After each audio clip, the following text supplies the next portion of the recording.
Hemos mapeado Marte. Fotografiamos galaxias a miles de millones de años luz de distancia. Enviamos ondas más allá de las fronteras del sistema solar. El océano más vasto de la Tierra, el Pacífico, permanece en su mayor parte un abismo que ningún ojo humano jamás ha visto.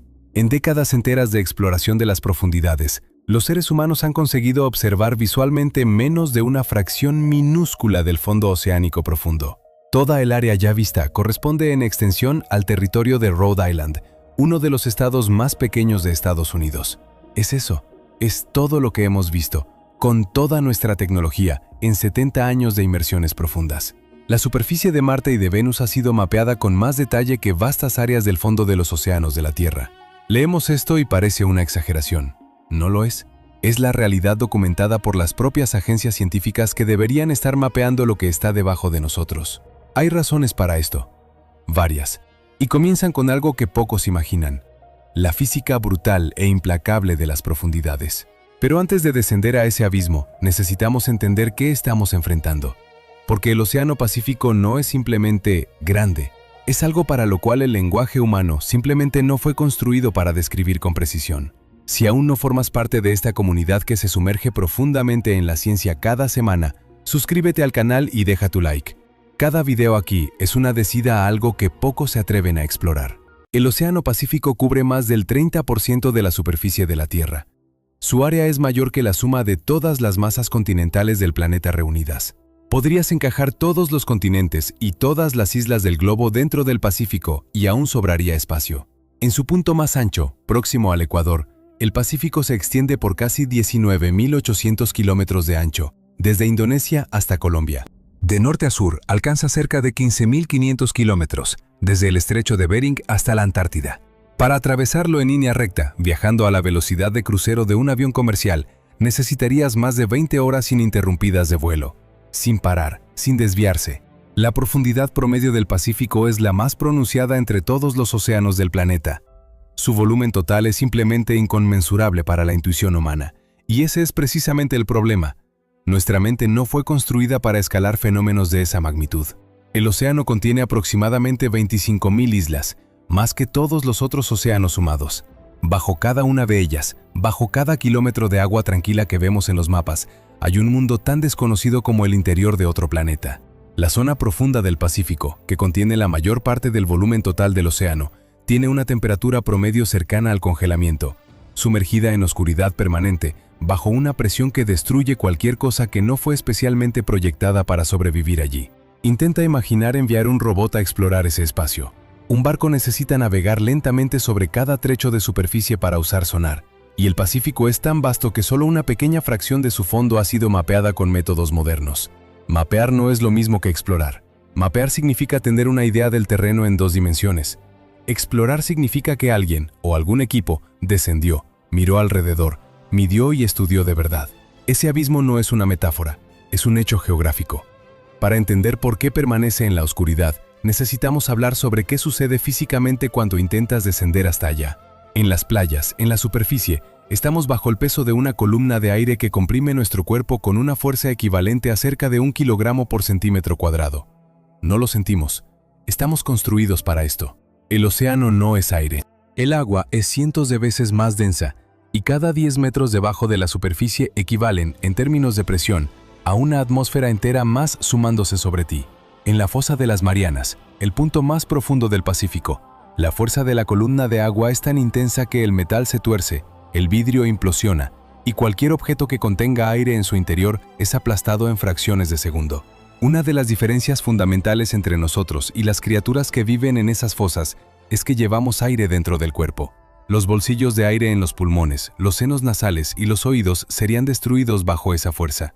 Las criaturas de la zona hadal, por su parte, están compuestas principalmente de agua y material gelatinoso, lo que les permite mantener un equilibrio con el ambiente circundante. Nosotros no tenemos esa opción. Además, las temperaturas se sitúan ligeramente por encima del punto de congelamiento, y reina una oscuridad eterna y absoluta. No existe una oscuridad que se compare, ninguna caverna, ninguna habitación cerrada, ningún espacio sin ventanas. Es una ausencia de luz tan completa que la visión deja de tener cualquier función. Descender hasta allá requiere ingeniería de precisión extrema. vehículos especialmente proyectados para operar bajo condiciones que destruyen equipos convencionales. La exploración de las profundidades del mar se estima como siendo 100 veces más cara y arriesgada que la exploración del espacio exterior, no por falta de motivación científica, sino por pura física. El espacio es un vacío. Puedes enviar señales de radio en cualquier dirección. El Océano Pacífico absorbe señales electromagnéticas como si fueran susurros en un huracán. La comunicación con sumergibles en gran profundidad es lenta, imprecisa y sujeta a fallos constantes. Las corrientes submarinas atrapan los equipos y la propia bioluminiscencia de los organismos confunde los sensores. Cada desida es, en sí misma, un experimento de supervivencia tecnológica. Y aún así, algunas fueron realizadas. Lo que revelaron sacudió los fundamentos de la ciencia.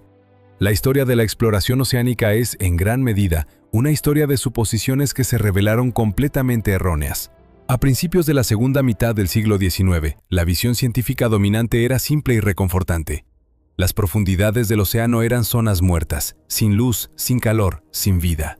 Los geólogos imaginaban el fondo como un desierto de lodo inerte, cubierto por sedimentos sin interés, donde la vida era imposible. Todas esas suposiciones se revelaron erróneas. El HMS Challenger, un buque de guerra convertido para uso científico, partió del puerto inglés de Sheerness en diciembre de 1872, la primera expedición científica organizada específicamente para explorar el océano y sus criaturas.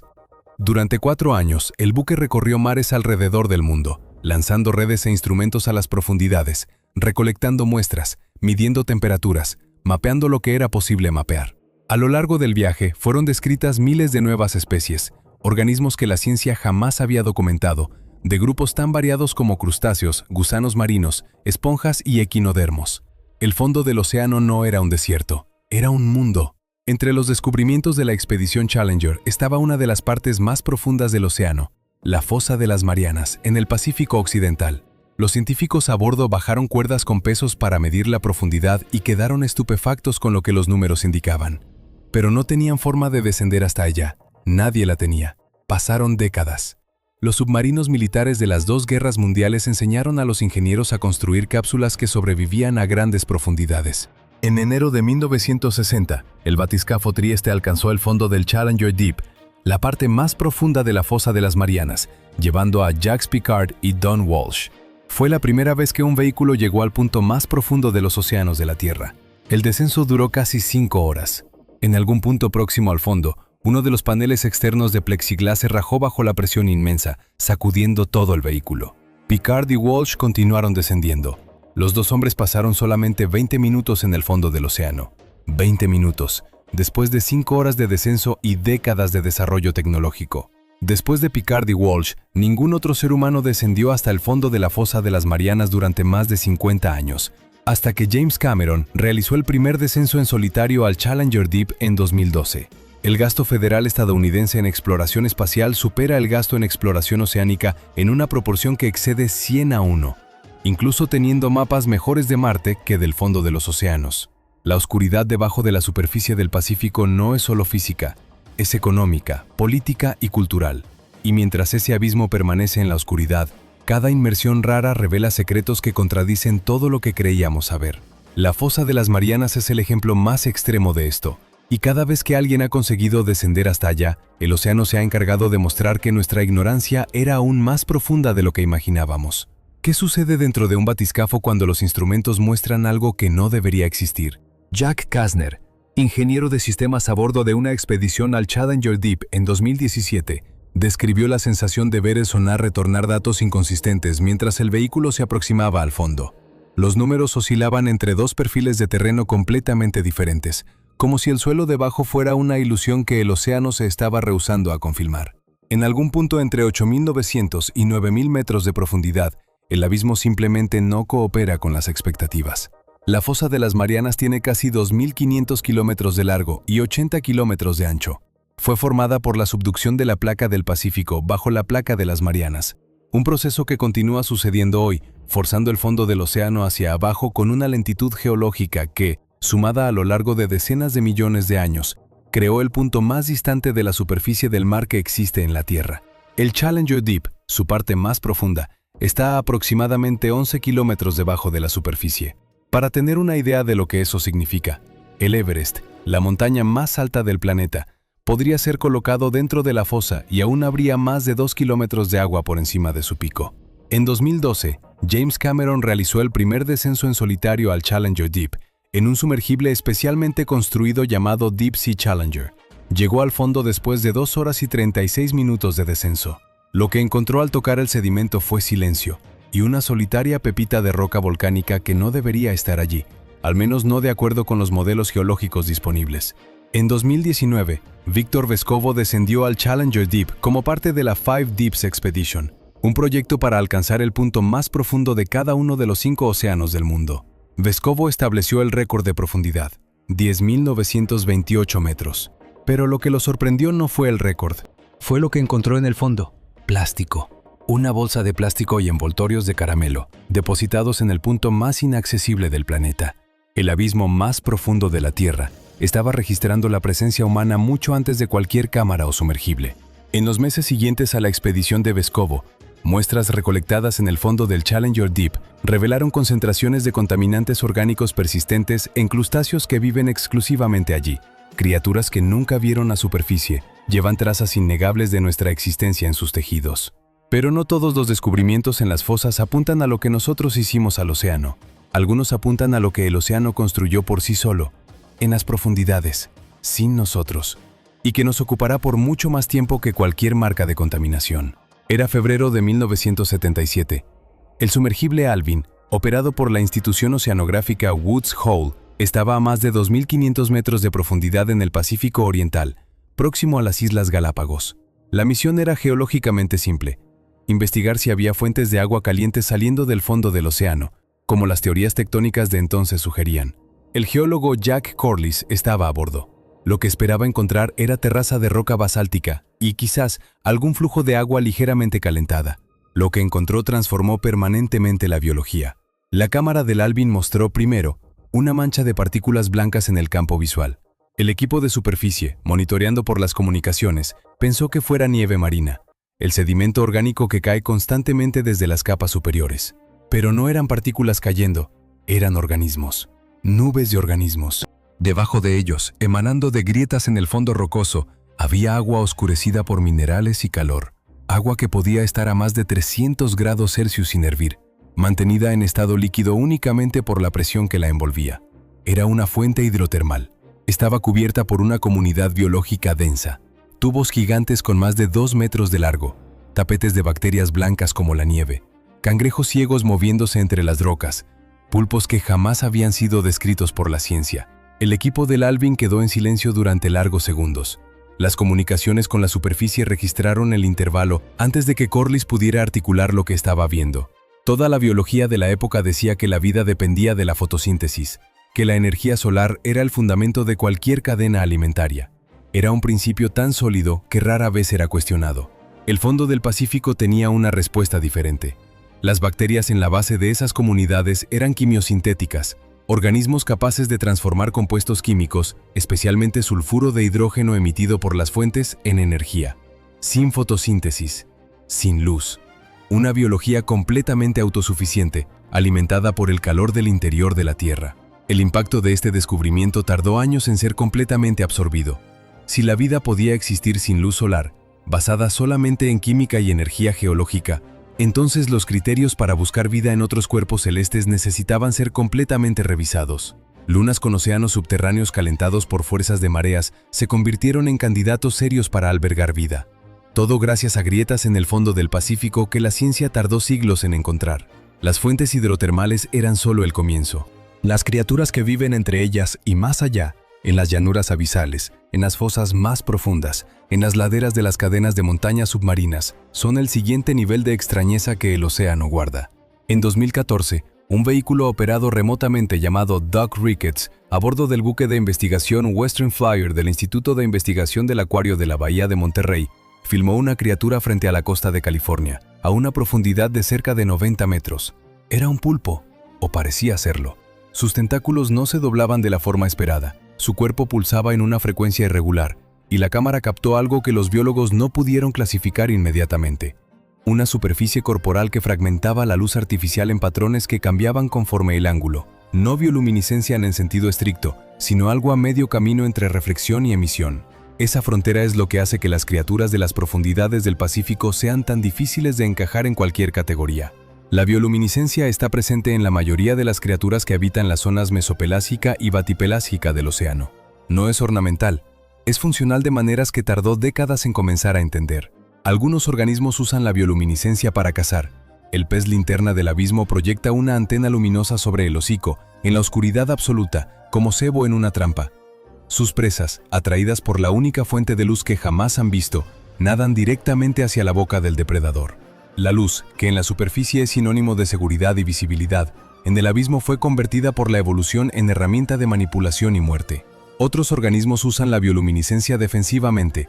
Al ser tocados, producen destellos que iluminan al depredador para que otros depredadores más grandes lo detecten. Una defensa que utiliza la propia amenaza como cebo para otra amenaza. Una trampa dentro de una trampa. La bióloga marina Edith Wither pasó décadas estudiando específicamente la bioluminiscencia oceánica y desarrolló cámaras de bajísima luminosidad para capturar a esas criaturas sin el flash blanco de los equipos convencionales, que invariablemente asustaba o alteraba el comportamiento de los animales. Con su cámara de longitud de onda invisible para la mayoría de las criaturas del abismo, se integró en la asociación que filmó al calamar gigante vivo por primera vez, en 2004, con investigadores japoneses a una profundidad de 800 metros en el Pacífico. Hasta entonces, el calamar gigante, el Architeuthis dux, era conocido solo por especímenes muertos encontrados en playas o en los estómagos de cachalotes. Las cámaras revelaron un animal de comportamiento completamente diferente del que los modelos predecían. Activo, preciso y agresivo, atacando con un único brazo extendido en un movimiento de velocidad sorprendente. El calamar gigante ya tenía nombre. La mayoría de las criaturas que los vehículos remotos han filmado en las profundidades del Pacífico aún no lo tienen. El océano alberga probablemente más de la mitad de todas las especies animales del planeta, y la mayor parte de ellas jamás ha sido descrita por la ciencia. Gran parte de esas criaturas nunca puede ser estudiada adecuadamente. El proceso de traer un organismo del fondo a la superficie destruye la criatura de maneras predecibles. La descompresión rapidísima rompe los tejidos, dilata órganos internos, evapora fluidos que existían en equilibrio con la presión del abismo. El animal llega a la superficie irreconocible, deformado, muerto, y la bioquímica de su cuerpo comienza a descomponerse antes de que cualquier análisis adecuado pueda ser realizado. Lo que sabemos sobre esas criaturas es, en gran medida, una colección de sombras filmadas en la oscuridad, de organismos vistos brevemente antes de desaparecer de vuelta a donde la ciencia aún no puede alcanzar. Y esa oscuridad no es solo biológica. En el sentido más literal posible, es también geológica. El fondo del Pacífico es, ante todo, una máquina de escala planetaria, funcionando durante cientos de millones de años, en silencio absoluto y oscuridad total, doblando, fundiendo, reciclando y regenerando la corteza terrestre. La placa del Pacífico es la placa tectónica más grande del planeta. Se mueve en dirección al anillo de subducción que la rodea, el llamado anillo de fuego, algunos centímetros por año. Cada centímetro representa décadas de presión acumulada, de tensión entre placas que se empujan con la fuerza combinada de toda la inercia del interior del planeta. Cuando esa tensión se libera, lo hace en forma de terremotos, tsunamis o erupciones volcánicas submarinas. El geólogo submarino Ken Rubin, de la Universidad de Hawái, pasó una parte significativa de su carrera mapeando las erupciones volcánicas que ocurren en el fondo del Pacífico.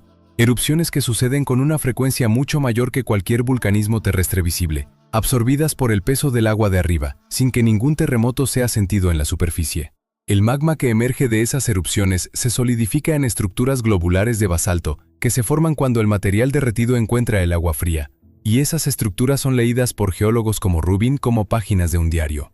La composición química del basalto en diferentes capas del fondo oceánico registra no solo cuándo ocurrieron las erupciones, sino las condiciones del manto terrestre en diferentes épocas.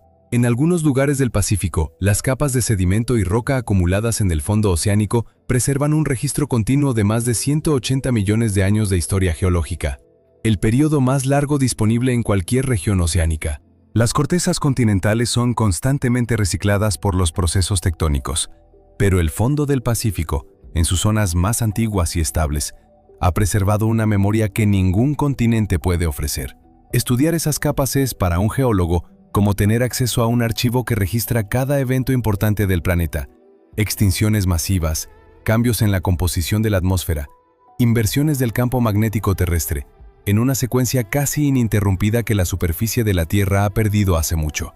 Lo que hace este archivo aún más perturbador es lo que silencia. El fondo del Pacífico no es silencioso. Nunca lo ha sido. Y algunos de los sonidos que llegaron a los hidrófonos científicos a lo largo de las últimas décadas permanecen sin explicación. No solo no identificados, sino activamente resistentes a cualquier intento de categorización.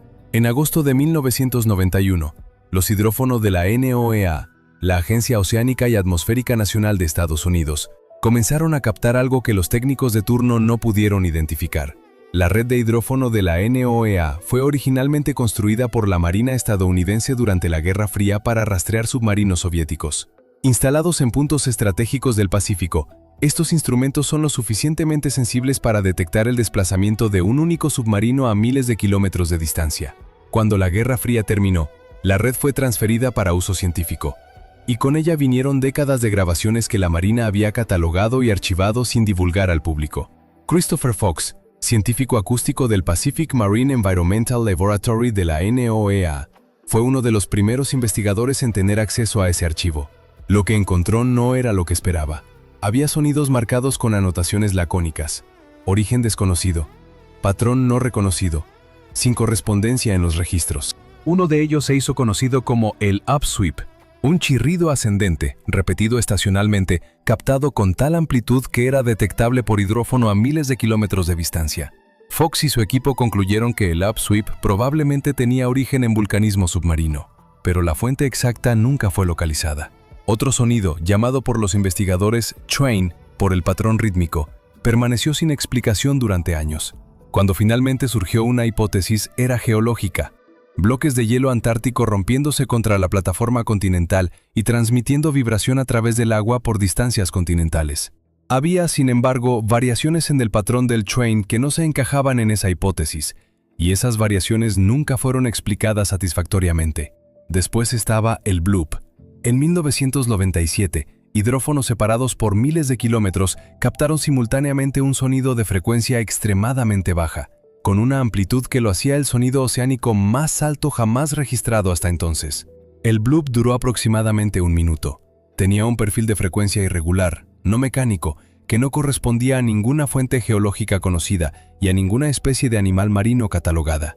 Fox describió el sonido como teniendo características que sugerían origen biológico.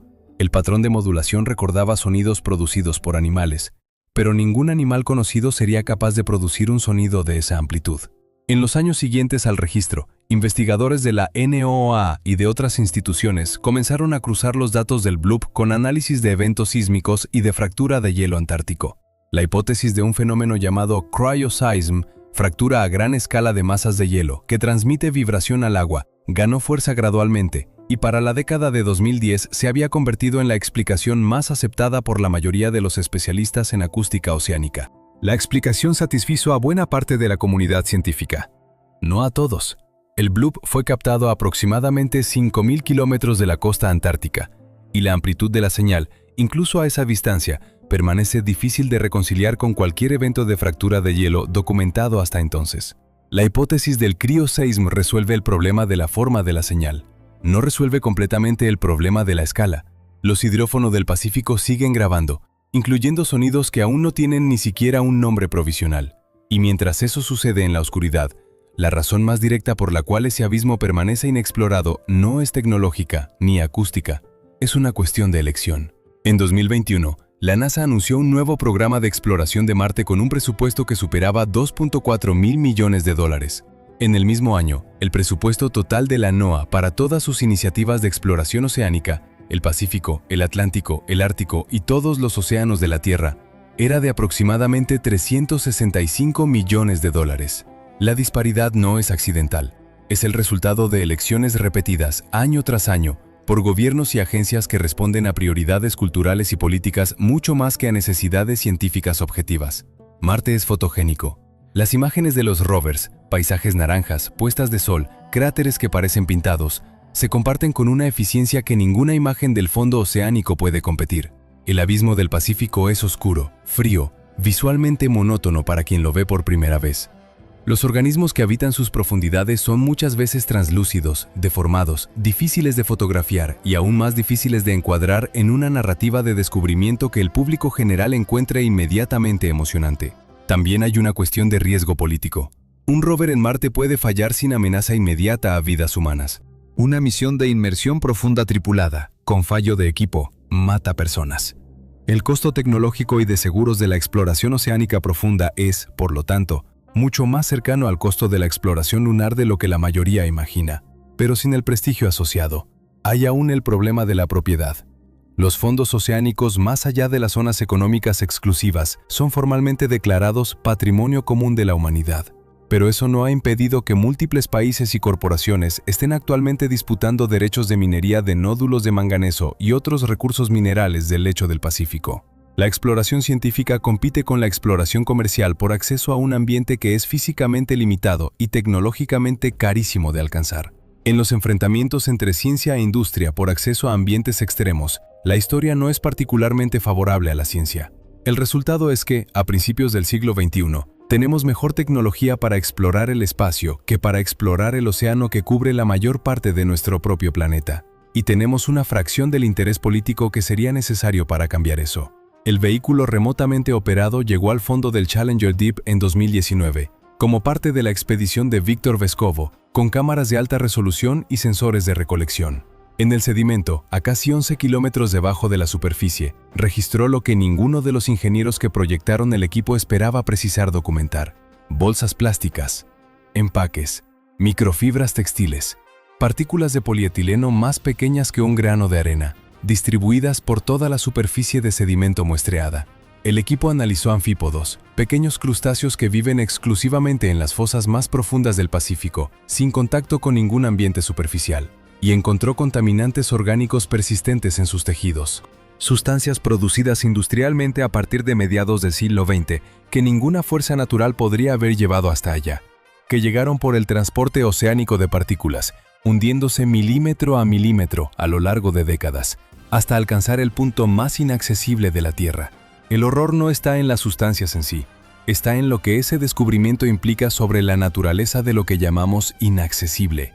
Creíamos que la distancia, la presión y la oscuridad de las grandes profundidades las hacía inmunes a nuestra presencia, que el abismo era, por definición, un lugar donde la humanidad simplemente no llegaba. El fondo del Challenger Deep lo desmintió sin ninguna ceremonia. El plástico que existe ahora en el fondo del Pacífico tardará cientos de años en degradarse.